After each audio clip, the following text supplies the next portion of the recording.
Today on Dylan Talks Tone, we're going to talk about hex core versus round core strings. So I'm on the Savannah River in Augusta, Georgia today. There is a train bridge right behind me.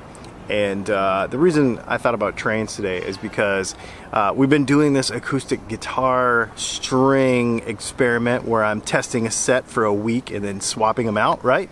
And I was thinking, well, actually I wasn't thinking. I had a friend over yesterday and he played the guitar that we're using and he's like, man, these things feel stiff. It's like you're playing rails. And I said, you know, it's really true. So train track analogy, whatever, stretched, it doesn't matter. But anyways, so let's talk about these strings. Let's talk about hex core versus round core. If you look in a lot of guitar string marketing literature, you're gonna see hex core as not the latest space age stuff that you use for guitar strings, but you know, it's a pretty heavily marketed thing. The bottom line is hex core, which is in the shape of a hex, like a hexagon, right? Like it looks like a socket, basically, if you look down the end of it. The reason it was developed is because it's easier to wind the string. So the way a string is made is they stretch a wire from point A to point B, and then they start spooling wire onto that wire, and that is what those windings are. As those windings build and go down that wire, the hex allows the winding to actually grip to it better. It lays on there nice and neat, and they can do it more quickly, more efficiently, which makes it cheaper. Here's a question. Do you use hex core strings or do you use round core strings? And have you experimented with the other one, you know, that you don't use? Let me know in the comments below, because I'm really curious about this.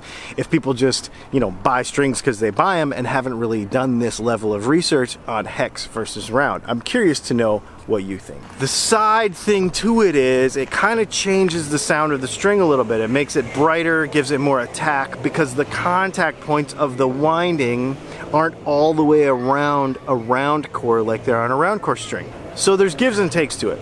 Because it's brighter, it bites more, but it doesn't last as long because moisture from your hands, remember there's gaps in there because you have this hex shape with a round winding going around it. And so there's air gaps in there, which means that corrosion and sweat from your fingers and all that sorts of stuff can get in there and cause your strings to go bad more quickly.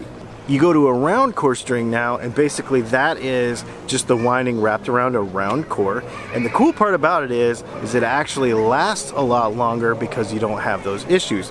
Now, I will tell you the other thing is it's also going to give you a lot more mellow sound, and you'll hear that kind of, people like round core strings for the more vintage sound.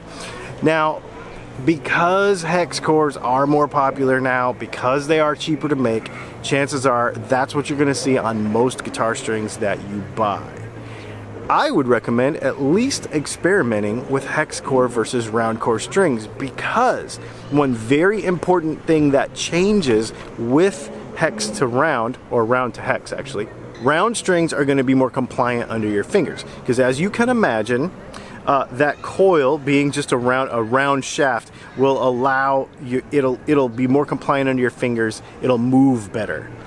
The hex core, because it actually kinks the wire a little bit, it grips those hex edges.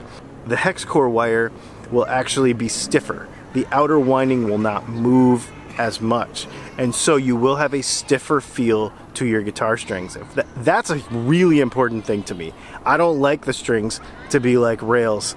I like them to be movable, like actually compliant under my fingers. And I think that's one of the reasons why I don't like the set that's on there right now for the experiment that we're doing. If you have any questions about guitar strings, guitar tech, how to do any of this kind of stuff, do me a favor and put it in the comments below, and we'll make a video just for you. Do me a favor and hit the subscribe button and let me know what kind of video you want me to make next, because this is really fun. We're going to talk about strings for 2 more weeks, I think, and we will have some fun with this stuff.